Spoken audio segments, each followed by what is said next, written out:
Captain Arlo stepped down from the waiting hovercraft and into the vast hall of the Syrian imperial palace. The walls shone like polished glass, and pale light drifted through translucent panels high above. Every surface was smooth and white, as if carved from living ice. Arlo felt a chill crawl over his skin, though the air was warm. He drew his coat tighter and took another careful step. At the far end of the hall stood the throne dais. It rose 3 meters above the floor, in a shape like a frozen wave. Upon that dais sat the young princess.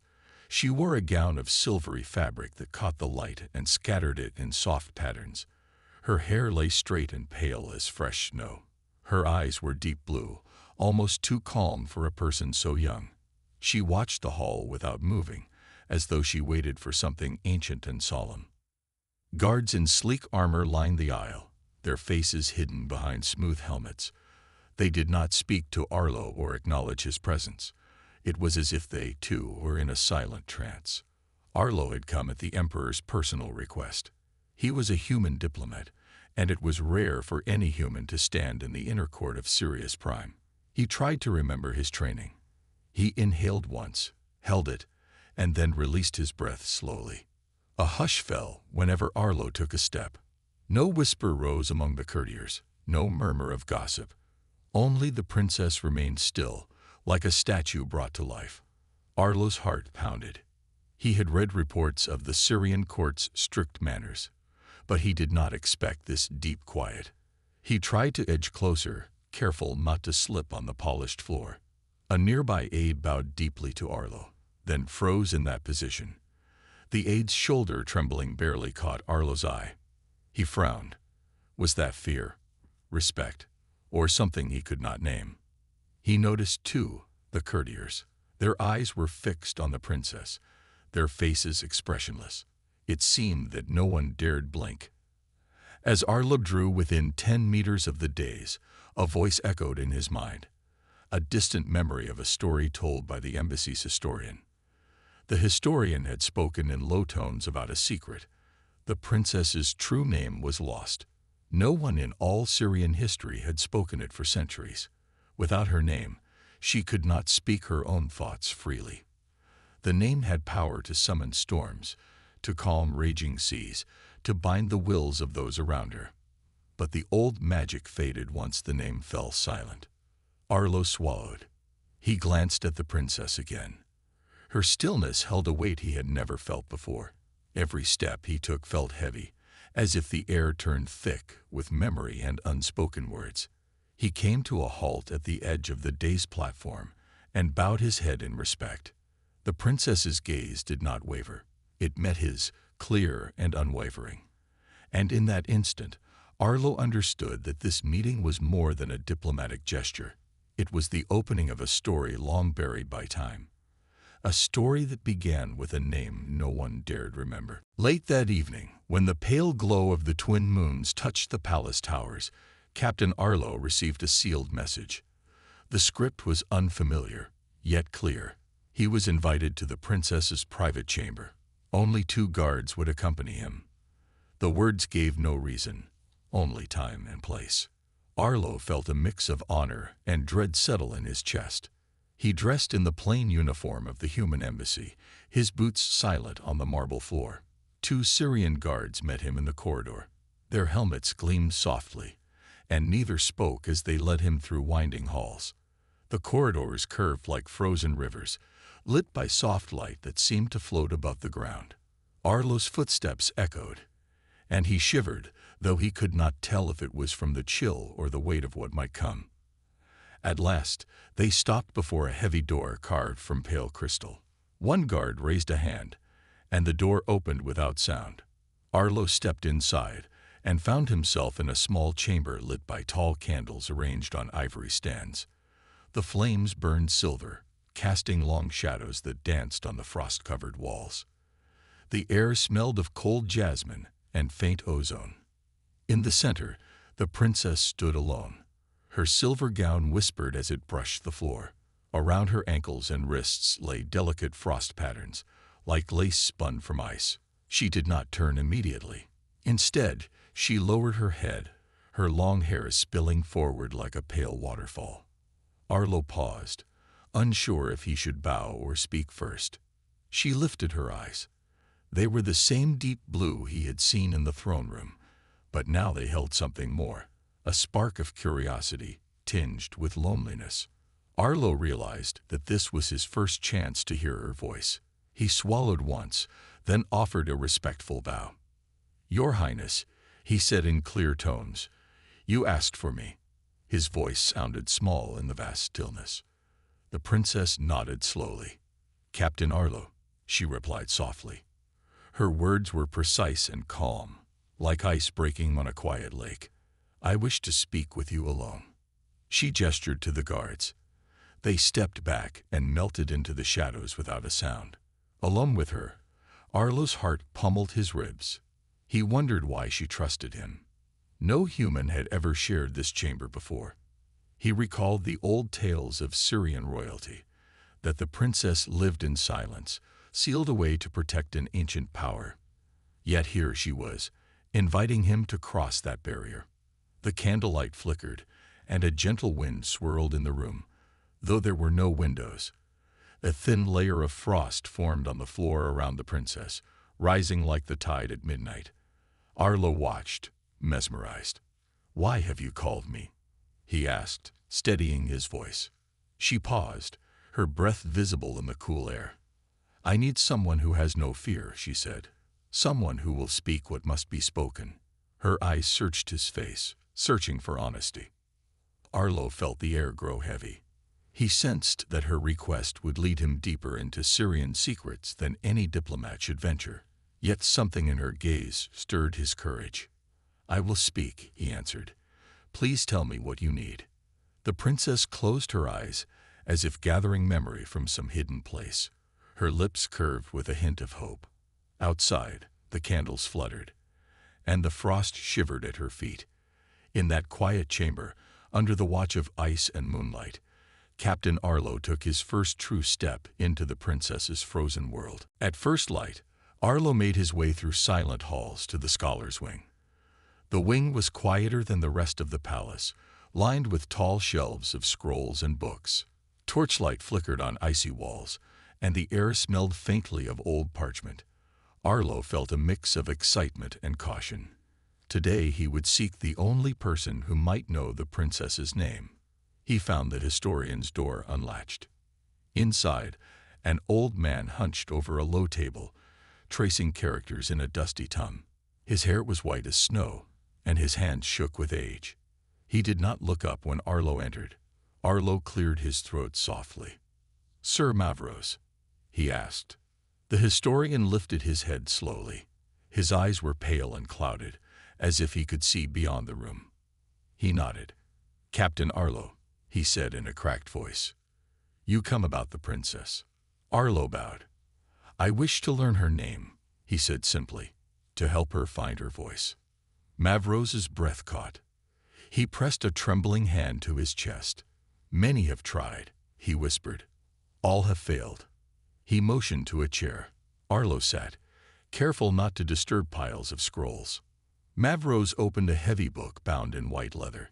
He flipped pages slowly, as though each turn cost him strength. Arlo saw sketches of symbols that looked like snowflakes, each more intricate than the last.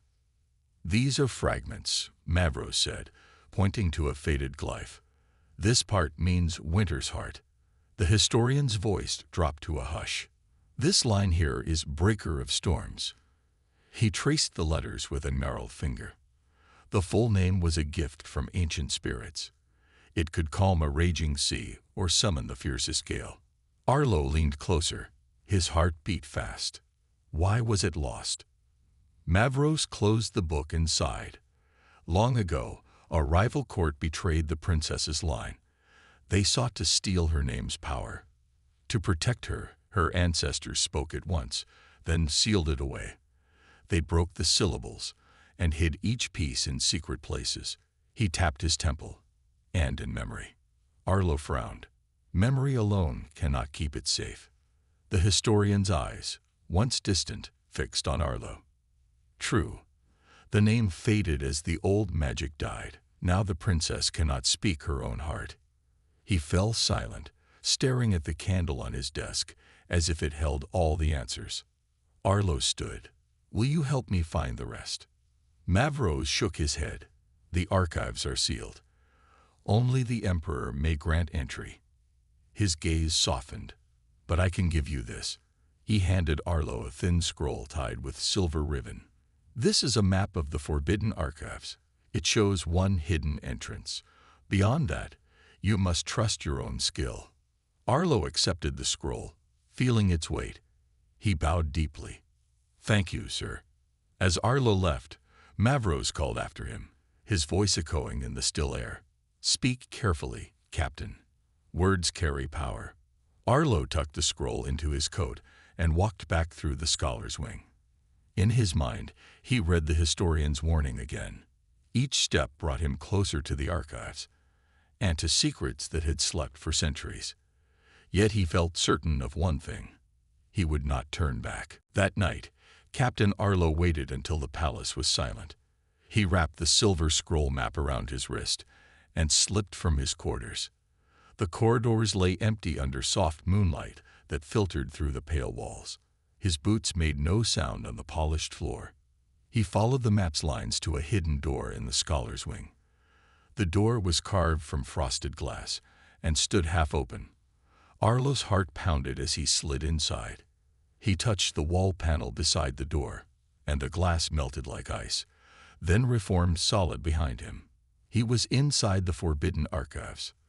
The room was vast and circular.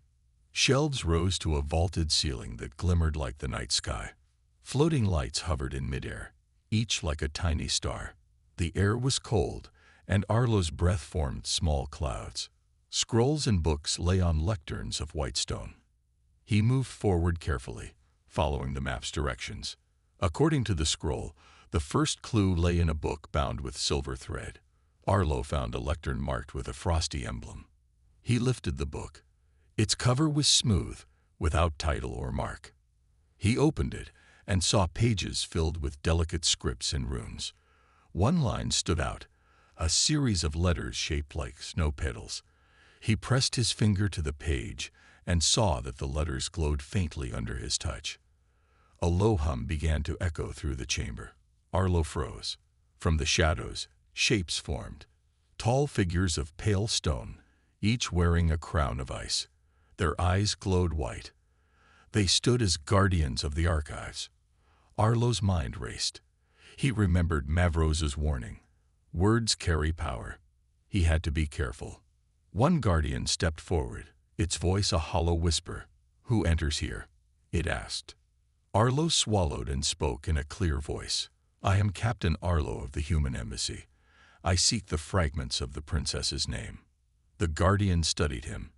Its body crackled with thin lines of frost. Arlo held the book out. The glowing runes pulsed.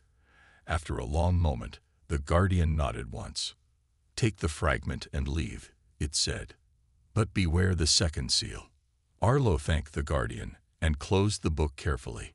He tucked the page's edge under his coat. He turned to leave, but the map warned of another obstacle, a locked vault at the back of the chamber. He crossed the room to a large door carved with swirling ice patterns. Above it was a phrase in Old Syrian: "Only truth may open the way." Arlo held his hand over the door and spoke the rune from the page aloud, in a clear human accent. The ice patterns glowed, then the door melted inward, revealing a small alcove. Inside lay a silver chest. Its lid was etched with the symbol of a broken snowflake. Arlo knelt and lifted the lid. Within lay a small crystal prism. It held a soft blue light. He picked it up gently. The prism hummed in his hand and warmed slightly. At that moment, he heard footsteps behind him. Arlo spun. A second guardian emerged, larger and more solid than the first. Its eyes glowed bright blue. Arlo froze, clutching the prism. "Leave now," the guardian rumbled, or face the silent frost. Arlo did not hesitate. He tucked the prism into his coat and backed toward the open door. The guardian did not move. Arlo slipped past, heart pounding, and the door sealed behind him. He ran through the silent halls, guided by faint moonlight, until he reached the scholar's wing door. He paused, out of breath, and pressed his ear to the solid wall. All was still. Outside, the palace slept. Inside, Arlo held two fragments of the princess's name, one in his coat, one in his mind. He knew the next step would be even harder, but he did not fear. He had taken the first true piece of the lost name. At dawn's first light, Arlo made his cautious way to the princess's private chamber. The halls were empty and still, and his steps echoed softly. In his coat pocket, he carried the crystal prism and the glowing rune page. He wondered how the princess would react when she saw these fragments of her lost name. The door slid open with a gentle hiss. Inside, the chamber was cool and calm. Tall windows of pale crystal let in soft morning light. The princess stood before a low fountain of frozen water that trickled silver droplets into a shallow basin. She wore a gown of white silk embroidered with tiny ice flowers. Her hair was loose around her shoulders, and she watched Arlo with curious eyes. He bowed deeply and held out the glowing rune page. "Your Highness," he said in clear tones, "I bring you a fragment of your name." The princess's breath caught. She reached forward slowly. As her fingers brushed the paper, the rune glowed brighter, and frost spread across the floor in fine lace patterns. Arlo felt the air grow colder, though the chamber's temperature had not changed. She looked up at him, her eyes wide with surprise. "How did you find this?" she whispered. Arlo offered the crystal prism next. "And this," he said. "Together, they form the first half of your true name." The princess held the prism carefully. Light from the rune page danced through its facets, casting blue patterns on the walls. She closed her eyes and whispered the rune. Her voice was soft but certain. As the sound left her lips, the prism glowed warmly in her hand. The frost at her feet rose into small swirling currents, like tiny snowstorms contained in the room. Arlo watched with awe. He had heard legends of the princess's power, but seeing it awakened was like witnessing a star being born.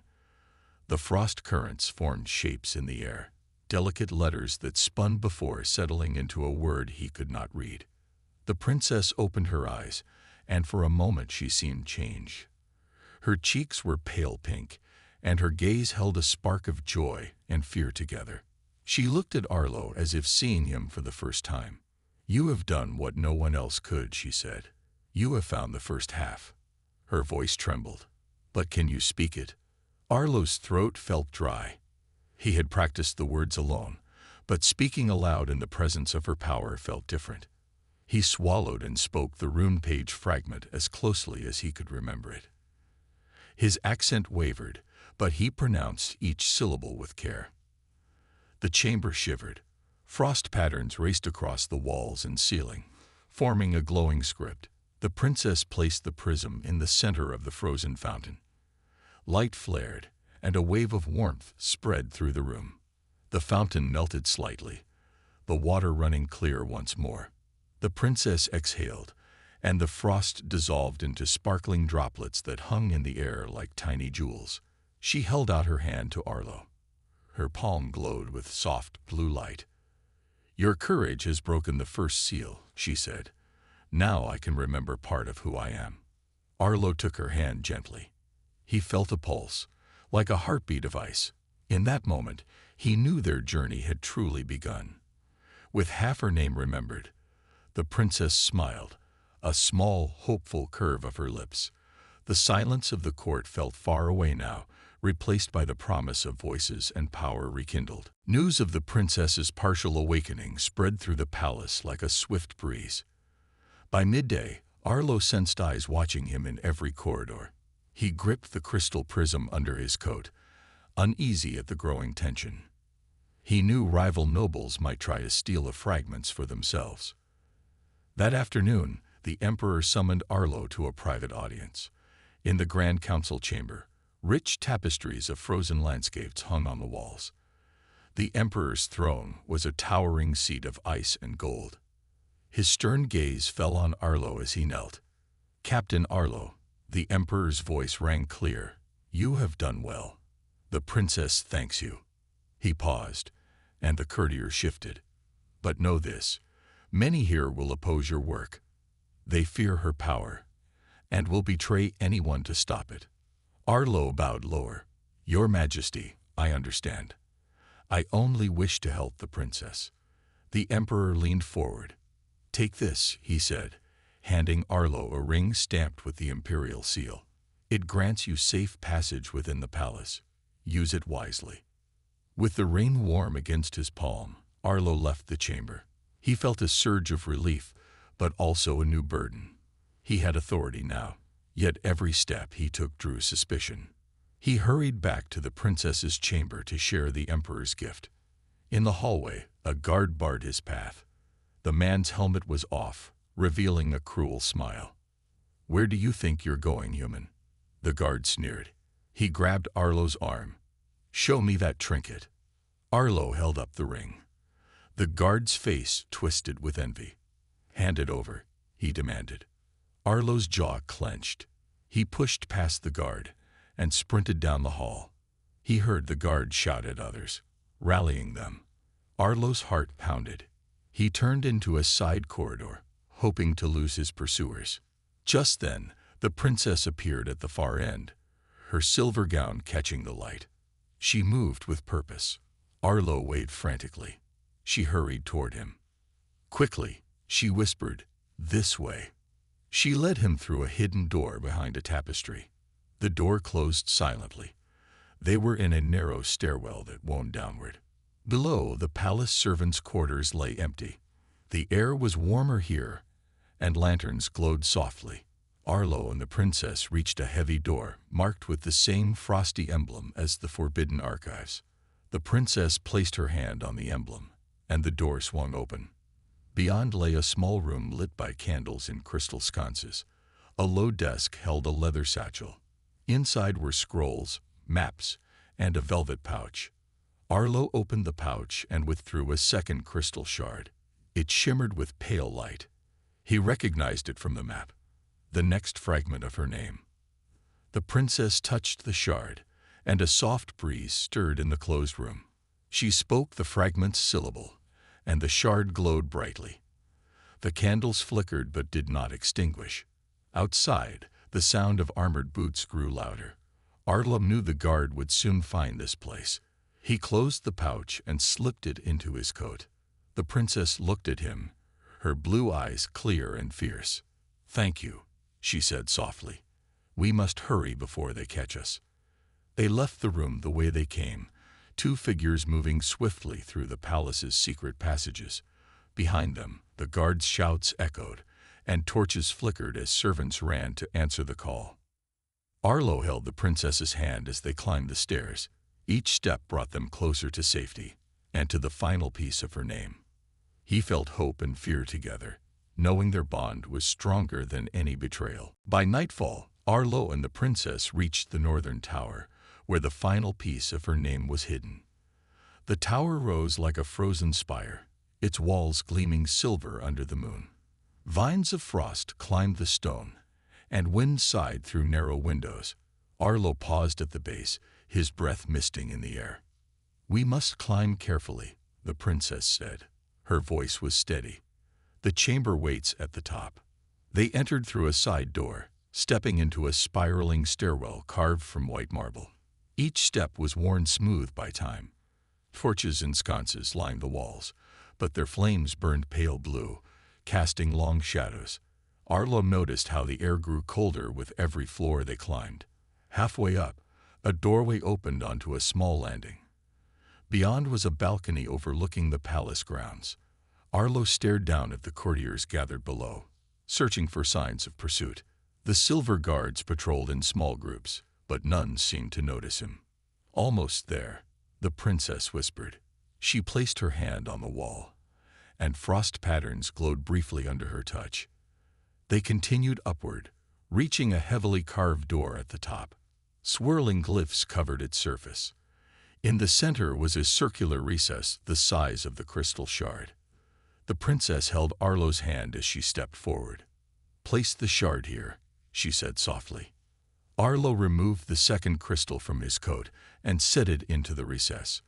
The glyphs glowed, then the door melted inward, revealing a small chamber beyond. Inside, the ceiling domed like the night sky, with tiny lights that flickered like distant stars. In the center of the room stood a pedestal of polished ice, and upon it lay a single crystal key. The princess approached the pedestal. Her hands hovered over the key, but she did not touch it. Arlo watched her, sensing the weight of the moment. She drew a deep breath. "This key holds the last syllable," she said, "but only someone pure of heart may grasp it." Arlo stepped forward. "I will help," he offered. The princess hesitated, then nodded. Together, they reached for the key. Arlo's fingers brushed the princess's as they closed around the cool crystal. The key glowed with soft white light. A pulse of energy hummed through the chamber. The domed lights brightened, and a gentle warmth spread beneath their feet. Frost patterns on the walls melted slowly, revealing ancient murals of Syrian history. The murals showed ancestors speaking the princess's name and wielding great magic to protect their world. Arlo and the princess watched in awe. The final syllable trembled on their lips. The princess looked at Arlo. "Speak with me," she said. He nodded, steadied his breath, and spoke the name's last part clearly. The chamber trembled, then fell still. Light from the keys spread across the murals, restoring color to the scenes. The iced pedestal shimmered and dissolved, leaving the key's light floating in the air. The princess closed her eyes and whispered the full name. Her voice rang like chimes in crisp air. The light coalesced around her, and she opened her eyes, now bright with recognition and power. Arlo felt a warmth in his chest as the name's magic settled. He looked at the princess, whose shoulders straightened, and a calm strength filled her gaze. "The name is whole again," she said, voice steady. "And so am I."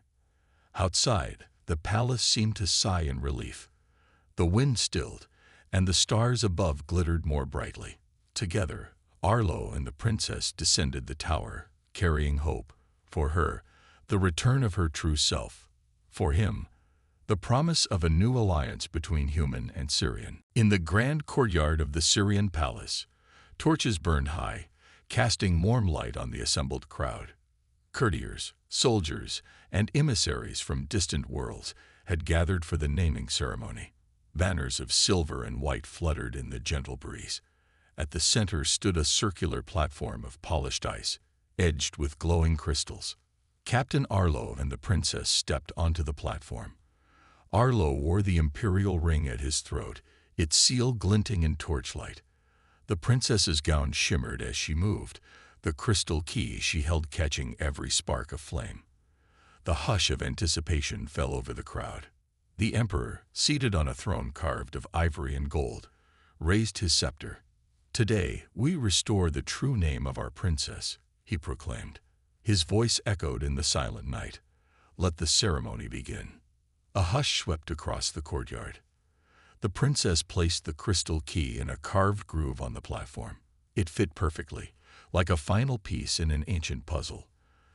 The key glowed with soft white light, and a circle of ice around it melted into a pool of clear water. Arlo stepped forward and opened his coat to reveal the glowing rune page pinned to his chest. The crowd gasped as the script illuminated his uniform. He felt the weight of their gazes but stood tall. "Captain Arlo." The princess's voice rang clear. "Will you speak my name?" Arlo nodded and cleared his throat. He had memorized the full name in the quiet of his chambers, but saying it now, before so many, filled him with awe. He looked at the princess, whose hand rested lightly on the crystal key. He saw gratitude in her eyes. He spoke each syllable slowly. "A Nerith Val Herain." The words rolled off his tongue. As he finished, the rune page burst into brilliant light, and the pool at the center of the platform shimmered like starlight. The princess raised her free hand, and a gentle wind circled the courtyard. Frost patterns danced on the edges of the stone floor, then lifted like ribbons of light. The crowd watched in wonder as the ice melted back into water, which rose into fine mist before settling slowly. The key floated from the water and hovered before the princess. It dissolved into sparkles that sank into her gown. The crystals on her dress glowed softly, and her eyes shone with new life. She stepped down from the platform to bow before her father. The emperor's stern expression softened. He stood and embraced his daughter. A murmur of joy spread through the crowd as they realized her power was restored without fear or danger. Arlo stood beside the platform, feeling relief and pride. The princess turned to him and offered her hand. He took it, and the crowd erupted into applause. Torches blazed brighter, and banners snapped in the breeze. The princess raised Arlo's hand high. "My name lives again, thanks to this human's courage." Her voice carried over the courtyard. "Let this day mark a new era of unity between Sirius and Earth." Cheering rose like thunder. Sirian and human voices joined together, celebrating a future born from memory and trust. The naming ceremony ended, but a new story had begun. One where two worlds stood side by side under twin moons, bound by the power of a name remembered. After the naming ceremony, the palace teemed with celebration. Syrian nobles and human diplomats mingled under garlands of silvery flowers. Music rang through the halls, lute strings and soft drums echoing like distant waves. Lanterns of colored crystal cast gentle rainbows on the white marble floors. Captain Arlo walked beside the princess through the throng. She held his arm, her smile bright and full of warmth. Where once she had moved in silent grace, now her steps were light and confident. Courtiers paused to bow as she passed, their eyes full of new respect. At a table of dignitaries, the princess raised a glass of clear, sparkling water. To Captain Arlo, she said, her voice steady and clear, "Who remembered me when I was forgotten?" She looked at him with gratitude, and the assembled crowd echoed her words in joyful cheers. Arlo touched his glass to hers. "I only spoke a name," he replied simply, but he felt the weight of his act. To speak her name had changed the course of history. Nearby, a group of Syrian scholars approached. Their robes were stitched with patterns of frost and comet trails. One scholar bowed deeply. "Your Highness, because of this human's courage, you may now reopen the Council of Voices." He gestured to a grand chamber at the heart of the palace. "Syrian and human representatives will govern together." The princess's eyes lit up. "Yes," she said, "we will stand as equals." She turned to Arlo. "Will you join our council?" Arlo hesitated, surprised by the offer. He had come as a guest, not a ruler. But he saw the hope in her gaze and the promise of friendship in the crowd's applause. He nodded. "It would be my honor." The scholar led them to the council chamber's heavy doors. They opened to reveal a circular room hung with tapestries of distant worlds. A long table of polished crystal stood in the center, surrounded by high-backed chairs. Arlo and the princess took their seats side by side. Soon, Syrian and human voices filled the chamber, discussing trade, exploration, and shared defense. Plans formed to send joint expeditions to uncharted star systems. Arlo listened as the princess spoke with confidence about her people's needs and hopes. He marveled at her transformation, from silent figure to a true leader. After the meeting, Arlo walked the palace gardens with the princess. The gardens were unlike any on Earth. Frost roses bloomed under warm lights, and paths of white stone wound through glowing trees. The air smelled of jasmine and snow.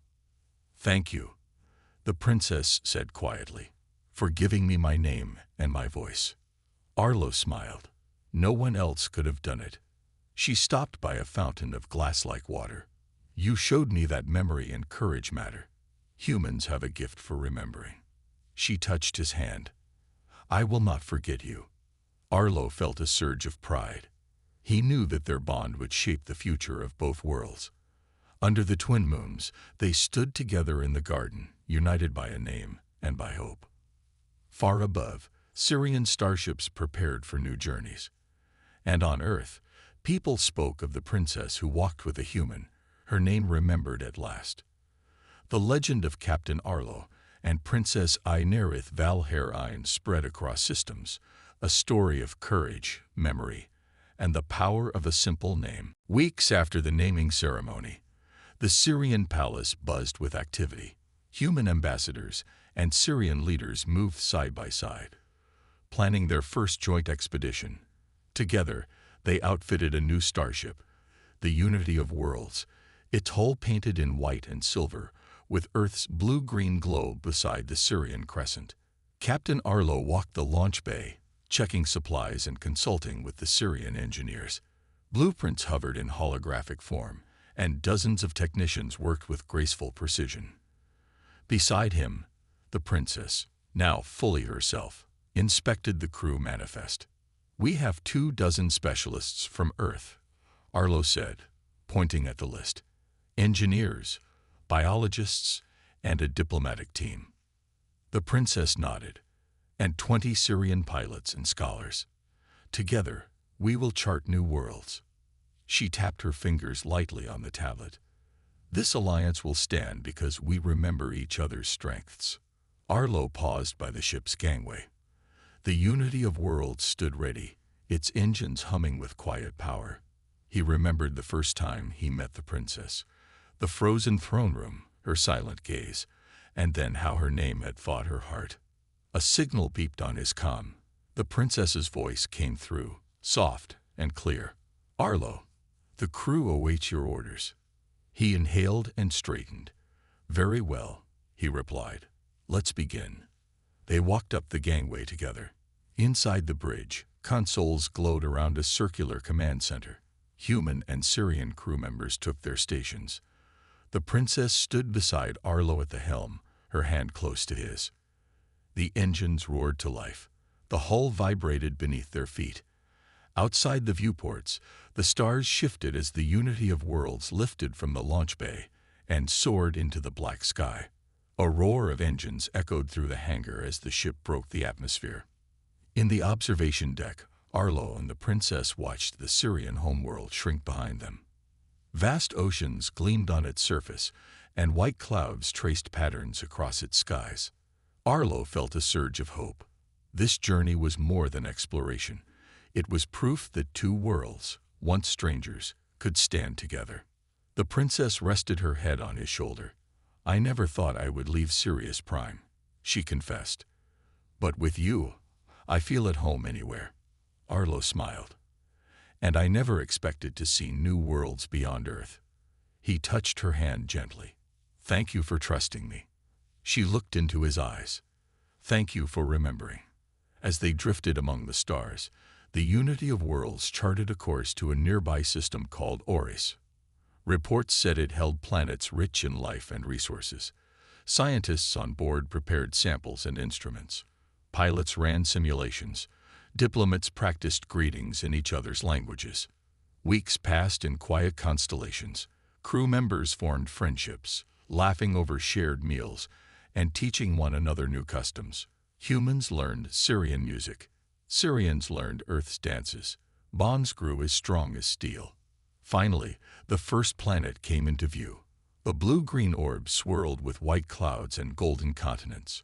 The bridge lights dimmed as everyone stared in awe. Princess Nerith Valhair Ein took her place beside Arlo. "Shall we?" she asked softly. Arlo nodded.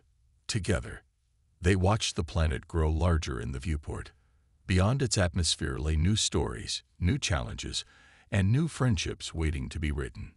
Side by side, human and princess, they embarked on the next chapter, one of unity, trust, and the power of a name remembered.